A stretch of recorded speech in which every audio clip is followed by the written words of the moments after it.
terjadi kekacauan di dalam metabolisme sehingga terjadi gangguan di dalam respon imun. Nah, gangguan respon imun ini juga akan memperberat terjadinya sindrom metabolisme. Nah, kriteria sindrom metabolisme berupa komponen yaitu obesitas, kemudian hipertrigliserida, kadar glukosa darah yang tinggi, dan mikroalbuminuria. Nah, ada 3 kriteria diagnosis di dalam buku optimalisasi ini, gitu ya, baik menurut kriterianya WHO atau NCEP, ATP, dan IDF. Nah, kita ambil yang WHO, gitu ya. Terjadinya resistensi insulin plus yang ditandai dengan lingkar pinggang, ya, yang melewati umbilikus atau pusat itu pada laki-laki 0,9 dan pada wanita lebih dari 0,85 cm atau dengan indeks massa tubuh lebih dari 30 kg per meter. Untuk kondisi hipertrigliserida yaitu lebih dari 150 mg per dl. Dan untuk hipertensi adalah tekanan darah lebih dari 140 per 90 mm hidrargirum atau riwayat terapi ada dengan hipertensi. Sedangkan pada kadar glukosa darah yang tinggi tidak hanya pada glukosa darah puasa ya, tetapi adalah toleransi glukosa. Nah, HbA1c. Nah, ini. Jadi nanti kalau ada waktu, ada kesempatan, itulah kesempatan lah, waktu, biaya, terus niat gitu ya, intention. Coba dilakukan pemeriksaan HbA1c. Ya, jadi rekaman gula darah selama 3-4 bulan terakhir. Itu salah satu kriteria parameter terjadinya sindrom metabolisme. Sekarang, apa hubungannya antara COVID-19 dengan sindrom metabolisme? Nah, kalau kita lihat di sini bahwa virus COVID-19 ini ya masuk ke dalam host dengan berikatan antara glycoprotein dari virus dengan glycoprotein dari host. Nah, pada pasien dengan sindrom metabolisme, ya, di mana pada saat ini terjadi high glucose dengan ini mestinya pro ya pro inflammation. Jadi terjadi inflamasi. Jadi ya oke ya pro inflammation. Ya betul. Jadi itu keterkaitan antara COVID-19 dengan sindrom metabolisme. Bagaimana sekarang ya hubungan antara COVID-19 dengan sindrom metabolisme yang proinflamasi? Nah, kita cegah ya COVID-19 ini masuk ke dalam inang atau host yang sindrom metabolisme dengan melalui atau upaya pengkondisian metabolisme. Bagaimana reasoning dari pengkondisian metabolisme ini? Sindrom metabolisme yang ditandai dengan hipertrigliserid, kemudian hiperinsulin. Nah, ini akan diturunkan kondisinya oleh optimalisasi kondisi metabolisme sehingga fatalitas dari COVID-19 ini dapat dicegah. Nah, jadi fatalitas ini dapat dicegah dengan menurunkan parameter sindrom metabolisme. Nah, inilah yang kita istilahkan upaya pengkondisian metabolisme. Pengkondisian metabolisme ya dari hiperinsulin nanti menjadi low insulin dan low HbA1c, HbA1c. Trigliserid dari hiper menjadi low, HDL kolesterol dari low level menjadi high level, dan small descent LDL dari high level menjadi low level. Dengan kondisi metabolisme ya dari insulin, triglycerid, HDL dan small descent LDL ya akan tercapai kondisi metabolisme sehingga outputnya adalah respon imun lebih optimal, inflamasi lebih terkontrol, ya, kemudian kontrol regulator imun lebih baik, serta metabolisme juga lebih baik. Nah, upayanya apa saja? Coba sekarang sebelum kita ke arah upaya pengkondisian metabolisme. Jadi ini sebenarnya muaranya sih nanti di ketofastosis. Muaranya adalah di interfasting seperti yang sudah dikemukakan oleh Mas Suryanta tadi, yang sudah dipresentasikan. Nah, muaranya di sana. Tetapi sebelum ke muara, nah kita pelajari dulu tentang pengkondisian metabolisme. Dilemanya adalah kalau low insulin berarti low glucose. Nah, terus energinya dari mana kalau orang awam ya di luar orang KF gitu. Nah, ada yang terlupakan dari metabolisme ya di dalam ilmu biokimia bahwa tenaga, energi itu tidak hanya diperoleh dari glukos, tetapi dari keton. Nah, terus dilemanya, selama ini kita hidup seperti saya misalkan, dari umur 0 tahun, 0 mungkin 0 sampai 6 bulan, kalau nggak dilotek pisang ya, bahasanya orang Jawa Timuran itu dilotek. Ngerti nggak Mas Bobi dilotek? Ya, di ngerti-ngertiin. Iya diingetin apa dipaksa pisang diunyet masuk mulut untuk anak bayi ya. Jadi zaman dulu apa sekarang nggak ada gitu ya, tapi sangat jarang. Nah, itu metabolisme glukosa sudah berjalan sampai umur misalkan saya ketemu KF umur 45 pas. Jadi nanti Desember ini saya ulang tahun untuk KF yang keempat. Nah, bagaimana sumber glukosanya dari mana? Pertanyaan yang klise, tidak hanya dari orang awam loh ya, dari dokter, dari profesor, itu tanya itu. Kenapa saya bilang seperti ini? Karena sudah ngalamin ditanya seperti itu. Nah, adakah alternatif energi suplai untuk otak? Nah, lupa bahwa di dalam pelajaran biokimia sudah dikatakan bahwa sumber sumber energi tidak hanya glukosa tetapi juga keton. Nah, justru pada saat kehilangan glukosa, maka keton yang akan meningkat. Nah, ini ada gambar timbangannya. Jadi kalau glukosanya naik, maka keton akan turun. Mungkin juga terus pertanyaan sebelum saya melanjutkan ke tata laksana umum gitu ya. Nanti kalau misalkan warrior semua yang ada di sini 199 ini dipastikan warrior semua ya. Jadi mesti akan tanya. Nah, terus nanti lah pusing hipoglikemi dan timbul gejala-gejala yang lain. Maka kita masukkan bahwa pembakaran atau lemak yang akan menjadi keton itu butuh waktu, butuh adaptasi. Nah, untuk membantu adaptasi,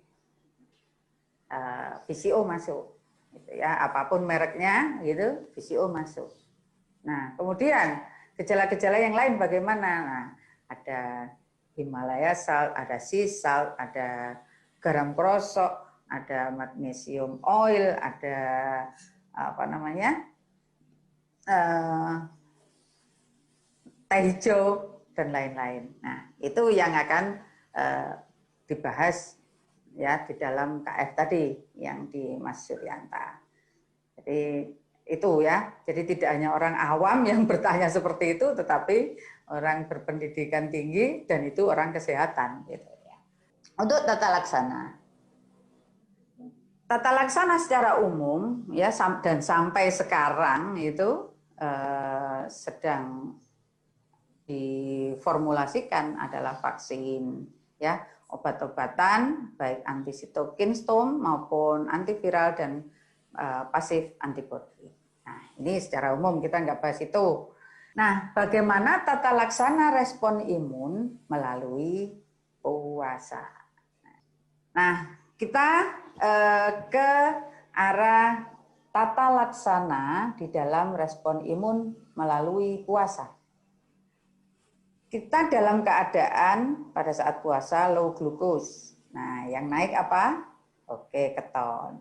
Nah, dengan adanya keton yang naik, glukos turun atau low glucose, maka terjadi cool down inflammation. Sebenarnya sederhana itu. Nah, yang nggak sederhana, mosok poso terus, nggak boleh makan, nggak boleh buka. Nah, akhirnya kita selalu istilah ini yang selalu kita pakai untuk orang yang termasuk alergi sama ketofastosis. Jadi mungkin itu ya, Barrier di sini pernah ya atau sering dibully, apa sih? Keto yo, gitu. Sudah orang alergi semua. Soalnya kenikmatannya dihapus. Nah, itu akhirnya kita gini, oke lah, kita nggak bisa memaksakan diri. Kita misalkan di kantor gitu ya, semua pada makan gitu. Nah, orang yang sudah terbiasa sudah 4 tahun dengan di kantor gitu ya, 4 tahun sudah nggak peduli sekarang. Dulu awal-awal, lapo sih kok mula soro awak, mak enyak padahal. Nah, sekarang sudah 4 tahun, tapi masih ada yang suka kepo. Jadi diterus-terus no, nggak loro lu. Ya udah tak senyumin gitu aja. Nah, gitu ya. Jadi, soalnya sudah 4 tahun nggak terpapar-papar.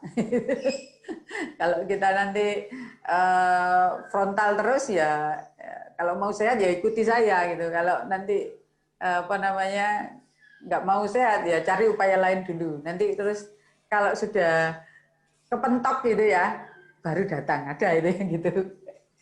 Nah, akhirnya kalau ketemu dengan orang yang baru gitu ya, kita ciptakan sindrom kondisi metabolik ya untuk menurunkan gejala sindrom metabolik dengan jalan puasa dan tetap mempertahankan kondisi puasa walaupun tidak sedang puasa. Itu panjang ya kalimatnya. Coba kita ulang ya. Jadi mengupayakan ya puasa itu dan tetap mempertahankan kondisi puasa walaupun tidak sedang puasa. Ya, itu filsafat itu ya. Nah, tata laksana respon imun melalui puasa pada kasus suspek ya. Indikatornya adalah IF, itu pasien di intermittent fastingnya. Hari pertama pasien dipuasakan selama 24 jam. Hari kedua dan ketiga itu puasa 18 sampai 23 jam. Ya, jendela makan antara 1 sampai 6 jam. Pada hari keempat sampai dengan ketujuh pasien dipuasakan selama 16 dan 18 jam, jendela makan 6 sampai 8 jam, ya. Selama 24 jam itu yang masuk adalah infus NaCl ya, sesuai hitungan dari rumah sakit gitu. Kemudian air putih, air mineral ya. Air putih itu susu. Air mineral 2 sampai 3 liter, sesuaikan dengan jumlah urin harian. Jadi urinnya, jadi pasien nih di rumah sakit ya, yang masih bisa diajak kerjasama gitu ya. Karena apa? Nanti saya itu setelah ini saya ceritakan coba pengalaman saya dalam mendampingi orang yang COVID. Dan istirahat, bed rest dan tidur minimal 7 sampai 8 jam. Nah, ini saya ceritakan pengalaman. Jadi setelah atau menjelang ya, kenapa saya mengusulkan pada Mas Tio untuk donasi itu disampaikan ke Surabaya. Nah, yang melatar belakangi salah satunya adalah saya pasang status, ya, ingin gejala COVID turun, gitu ya, jalankan puasa. Nah, salah satunya nyantol pada salah seorang dosen keperawatan di Universitas Erlangga. Nah, kemudian kasusnya adalah perawat masih muda, umur 24 tahun, gitu ya. Dia sudah 3 bulan di rumah sakit, ya. Kondisinya sadar, jadi dia dalam isolasi, gitu. Nah, setiap kali dia PCR itu hasilnya positif terus sampai 6 kali, sampai dia harus konsulkan ke psikiatri. Nah, bayangkan anak gadis ya sedang aktif-aktifnya 3 bulan dia merasa sehat ya, tapi PCR-nya 6 kali. Nah, yang kasihan jadi pasien psikiatri. Jadi beliau depresi. Nah, akhirnya saya dikasih kontaknya, oke, saya hubungin, dia juga welcome. Nah, saya puasakan 24 jam. Jadi dia bersedia. Kemudian IHA masuk, gitu ya. Nah, VCO juga masuk. Jadi saya mencari, kan dia, karena dia juga perawat sih, sehingga nanti itu Bu dikirim, ditaruh di informasi, nanti informasi yang akan menyampaikan ke depan-depan kamar. Jadi pada saat itu mencekam di rumah sakit tersebut. Terus nanti yang bagian informasi yang naruh di depan-depan kamar gitu. Nah, tanpa berhubungan dengan pasiennya. Nah, ternyata sudah sampai IHA sama VCO-nya gitu. Belum sampai. Nah, dikontak sampai malam, akhirnya ketemulah di kamar sebelah. Jadi, wah ini akibat kalau informasinya padahal sudah jelas gitu ya. Nah, akhirnya malam itu juga dia konsumsi VCO, IHA masuk, besok dia puasa 24 jam, kemudian 2 hari dia swab. Dia mau untuk berpuasa karena memang sudah kapok PCR 6 kali, apapun yang diberikan rumah sakit belum membantu dia. Nah, pada saat itu kebijakannya adalah swab 2 kali baru boleh keluar. Nah, dia swab 1 kali keluar, swab 2 kali juga keluar, hasilnya alhamdulillah negatif. Dia diperbolehkan pulang, Masya Allah. Pada saat itu dia sujud syukur. Apapun ucapan yang untuk terima kasih, untuk apa itu dia ucapkan. Sampai sekarang nggak saya hapus itu chatnya. Nah, dari situ oke, semua di rumah sakit manapun yang kenal, baik itu mantan mahasiswa, teman, dokter dan lain-lain, kita bergerak lah untuk bagaimana mempuasakan ini, gitu ya. Upaya ikhtiar sudah kita lakukan. Ternyata kok barangkali nanti ada kasus yang lain, kemudian ternyata tidak berhasil gitu ya. Nah, ya udah, katanya Mas Tio takdir gitu ya. Oke. Nah, selama sekarang kita bahasnya adalah bagaimana. Jadi tadi melalui puasa dan tetap mempertahankan kondisi puasa walaupun tidak sedang puasa. Oke, puasai. Nah, nutrisinya yang masuk adalah VCO atau MCT gitu ya. MCT.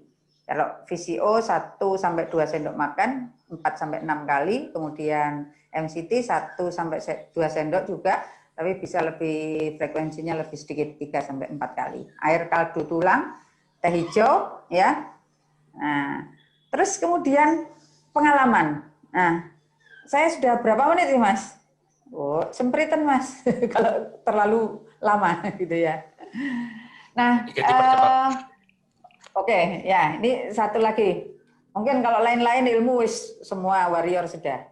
Nah, suatu saat saya mendampingi mantan mahasiswa saya dengan saturasi oksigen itu 80. Bisa dibayangkan dia sesak. Nah, kemudian saya puasakan 24 jam. Apa yang terjadi? Diare terus-menerus. Nah, saya kontak sama dia. Jadi pada saat itu video conference gitu antara saya, istrinya, kemudian saya. Jadi 3 orang. Bagaimana dia berjuang. Jadi hari pertama 24 jam puasa, sesaknya agak berkurang sehingga diperlihatkan ke saya diturunkan oksigen intranasalnya. Nah, kemudian dia mencoba ke kamar mandi. Ternyata di kamar mandi dia diare berkelanjutan. Terus saya minta cairannya dijaga. Kemudian dari luar istrinya saya minta untuk dikirimkan ion water ya, yang low sugar. Nah, itu masuk sampai 3 hari diarenya. Nah, begitu diare selesai, saya juga konsulkan ke Mas Tio, Mas ini apa ini gitu ya. Nah, hari keempat, alhamdulillah, saturasi oksigen 90, 94. Nah, jadi di situ kemudian alhamdulillah boleh pulang. Nah, gitu ya. Oke. Kalau kasus-kasus ini udah intinya adalah interfasting ya. Udah. Yang terberat sudah. Nah, sekarang kita ke arah perbaikan evaluasi, Mas. Langsung, Mas. Halaman 38, slide ke-38. Untuk kasus terkonfirmasi di rumah sakit, ya, GDP 60 sampai 100 mg per dl, sedangkan neutrofil 54 sampai 62%, limfosit 25 sampai 30%, CRP 0 sampai 10 mg per dl, serta LDH 140 unit per liter. Nah, untuk kasus yang suspek dan kontak erat, itu ya. Nah, ini lingkar pinggang pada pria kurang dari atau sama dengan 90 cm, pada wanita kurang dari atau sama dengan 80 cm, tekanan darah 110/70 sampai 130/80 mm hidrogirum. Untuk HbA1c-nya kurang dari atau sama dengan 5,3 mg per dl. HDL kolesterol pada pria ya lebih dari 40 dan wanita lebih dari 50 mg per dl. Gula darah puasa kurang dari 100, TG kurang dari 150. Nah, itu jadi kita rangkumkan bahwa COVID-19 itu bisa menginfeksi ya melalui glikoprotein dari virus, kemudian berikatan dengan glikoprotein dari host. Nah, sindrom metabolis di mana pada saat itu kadar glukosa tinggi sehingga proinflamasi, untuk mencegahnya ciptakan kondisi metabolis. Masing-masing dari sindrom metabolis dan kondisi metabolis punya parameter tersendiri. Nah, upayanya apa? Pengkondisian metabolis adalah melalui puasa dan tetap mempertahankan kondisi puasa walaupun tidak sedang puasa. Itu Mas, materi dari saya untuk sharing kita kali ini.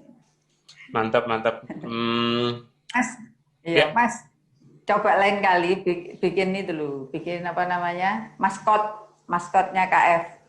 Wah, kalau itu mesti sama Suhu Mas Tio. dijadiin maskot. Iya. Ngomong Mas Tio, ada tambahan? Ya, bagus tadi ceritanya mengenai itu, dan tadi cerita mengenai apa yang terjadi pada saat pasien COVID kita pegang dengan metabolic conditioning. Salah satunya tadi yang diceritakan itu ada diarenya, itu wajar. Terutama kan biasanya banyaknya masalah lambung. Dan diare itu juga bisa jadi bagian dari shedding viralnya. Jadi viral shedding itu artinya proses membuang virusnya itu bisa terjadi melalui jalur-jalur mukosal, salah satunya intrarektal, alias lewat diare, maupun intranasal, maksudnya dia men-shedding lewat mukus dengan cara droplet. Nah, yang lewat mukus ini biasanya yang menjadi biang transmisinya antar orang. Yang makanya orang bisa tertular itu karena viral shedding melalui jalur mukus. Jadi no worry. Nah, makanya kalau ciri-cirinya saat hari ketiga, keempat setelah metabolic conditioning muncul gejala seperti diare, kan mirip-mirip kayak finishingnya dari healing crisis kalau di kondisi adaptasi ketosis kan. Ya memang seperti itu hal yang natural yang kita tetap waspadai, tapi kita cukup menjaga elektrolitnya. Tadi ceritanya bagus, dan sebetulnya kita di grup tim penyusun sendiri kita kan udah megang banyak banget ya untuk pasien-pasien COVID ini. Alhamdulillah perbaikannya bagus-bagus semua. Jadi setelah mendengar ilmunya tadi, kita tahu nih bagaimana ikhtiarnya untuk mencegah fatalitas dari infeksi, tidak hanya COVID aja, berbagai jenis infeksi. Kuncinya sama, karena sistemnya di metabolic conditioning atau gaya hidup KF kita ini ialah profilaktik, pencegahan, tapi efeknya ke tubuh, kita sudah tahu bahwa sumber akar utamanya dari fatality dari COVID-19 ialah hyperinflammation. Entah itu ujungnya kena komorbidnya, membuat terjadi trombosis, atau darah mengental gitu, atau membuat saturasi oksigen turun. Itu semua pemicunya seperti yang kita di awal tadi, potensiometer dari volume inflamasinya meningkat. Itu sebabnya kalau kita ada komorbid sebelumnya, itu kayak efek mortality dari jenis-jenis komorbid yang mereka miliki kayak terakselerasi mencapai puncaknya sampai ke fatalnya. Gitu loh. Jadi kuncinya kita gimana memiliki gaya hidup yang anti inflamasi dan memiliki gaya hidup yang membuat imun kita selalu responsif. Mungkin para warrior sendiri di sini udah ngerasain yang udah lama ya. Kalau setelah menjalani KF, jarang mengalami sakit-sakit flu lagi, jarang sakit lah, nggak seperti dulunya. Yaitu akibat gaya hidupnya yang bersifat anti inflamasi dan juga membuat respon imunnya selalu bagus. Karena bagaimanapun juga gula darah tinggi itu sifatnya menekan respon imun, itu jeleknya. Kemarin sempat ada yang japri aku, Mas, kalau IH membantu respon imun, iya membantu. Di orang yang non-KF membantu. Skalanya gimana dalam membantu respon imun lebih cepat ini? Tidak akan membantu banyak kalau hiperglikemia selesai. Jadi, kalau kondisi kita hiperglikemia terus, misalnya gula darahnya tinggi terus, walaupun IH merupakan suatu jenis bentuk membuat imun kita alert, supaya melek dan respon terhadap kedatangan musuh, tapi kalau dia sedang tertekan dengan tingginya gula darah gimana? Ya nggak seefektif yang gula darahnya bagus dong.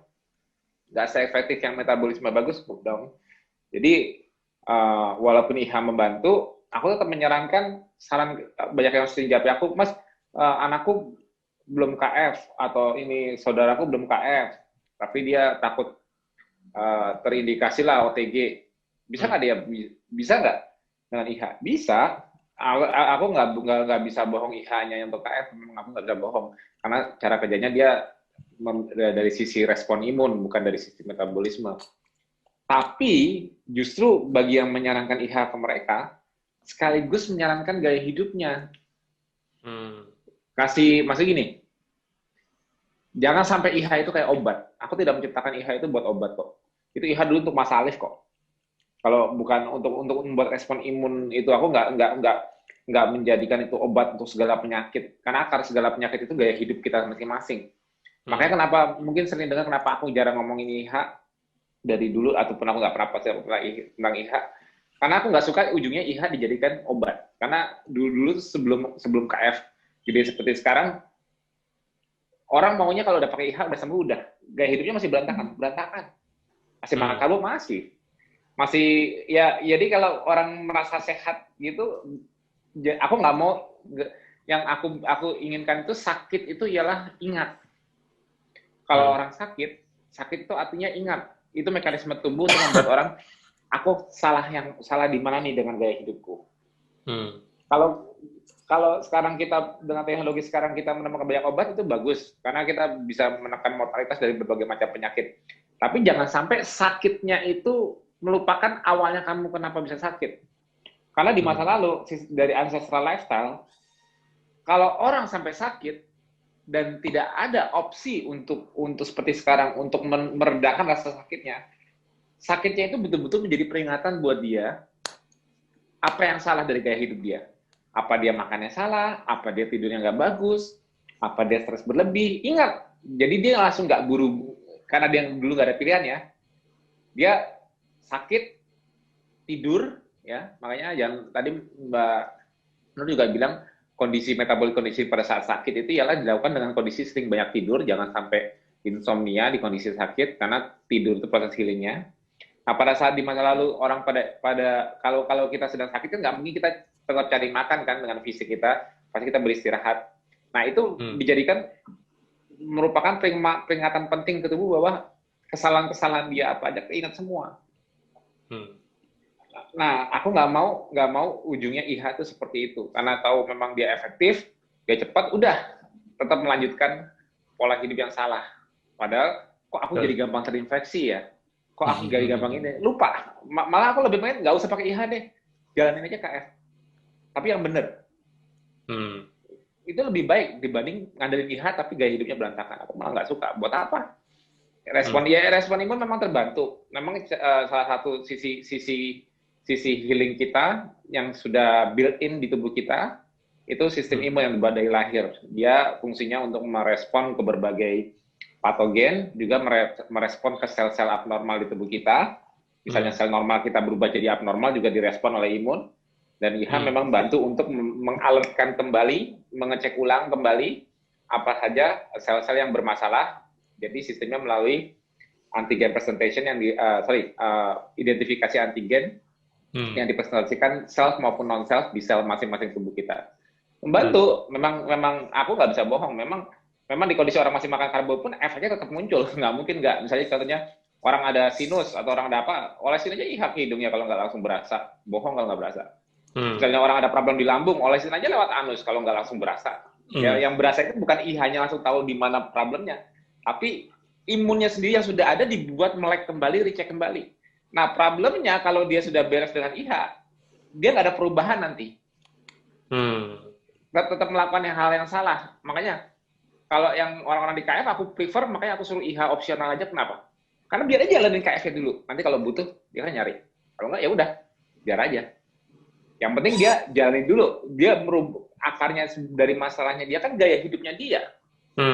Bukan dia bisa sakit kan gaya hidupnya dia. Maksudnya jangan langsung cari solusi cepatnya. Beresin dulu gaya hidupnya dia, penyebab akar masalahnya yang dia bisa jadi punya sindrom metabolik sebagai itu beres semua.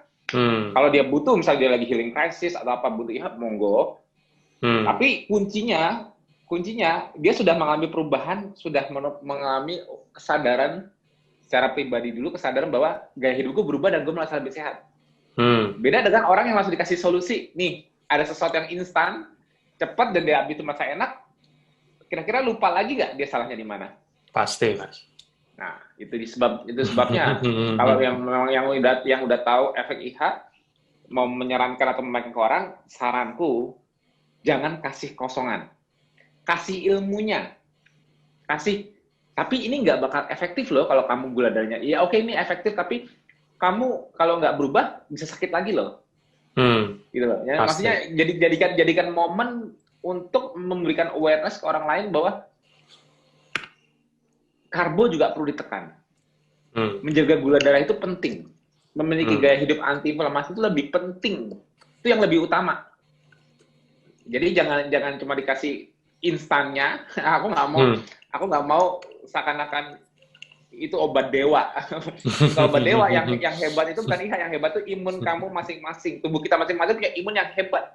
Hanya kadang-kadang dia tertekan sehingga tidak bisa merespon. Hanya kadang-kadang perlu dibangkitkan untuk merespon kembali apa yang abnormal. Tapi itu tidak akan terjadi kalau gaya hidup kita selalu salah. Gaya hidup kita selalu berujung nantinya ke sindrom metabolik. Jadi yang akar utamanya ialah perbaikan metabolisme, metabolic conditioning. Makanya kalau beli bukunya, IH malah nggak aku masukin. Biar aja. Karena aku ngejar mereka berubahnya benar-benar dari situ dulu. Ya kalau kadang-kadang memang kalau di kasus yang ditanganin kita langsung, memang kita intervensi cepat untuk menyelamatkan dulu. Makanya kalau yang dari grup kita, Ikut menyusun, aku juga mensubsidi free. Pokoknya siapapun yang kita pegang untuk dapat datanya selama kita bimbing dia positif aja, aku ada supply IH ke mereka tapi free. Pokoknya dia harus survive dulu. Pokoknya yang penting survive. Habis itu yang mudah-mudahan setelah mereka survive, karena kebanyakan yang kita bimbing itu juga yang non-KF tadinya, kebanyakan yang positif non-KF, kita metabolic conditioning kan dengan sesuai buku metabolic conditioning dengan bantuan IH pun sesuai, kita sarankan setelah mereka sembuh, setelah mereka negatif, ya jangan kembali makan karbo. Kan udah tahu selama dia menjalani metabolic conditioning, dia survive dari COVID-nya, dia juga mengalami something else, mengalami badan lebih enteng apa-apa. Masa cuma mau melakukan metabolic conditioning cuma gara-gara pas COVID doang, kalau udah nggak COVID mau berubah juga baik. Itu yang makanya kita selalu berusaha menekankan, makanya nanya, Mas kok di buku metabolic conditioning nggak ada IH? Jawab aja, emang kenapa? Emang yang penting itu merubah gaya hidupnya, bukan IH-nya. IH memang membantu, tapi kalau nanti aku stok IH aja. Nanti kalau itu dia nggak usah tahu sekalian. Iya.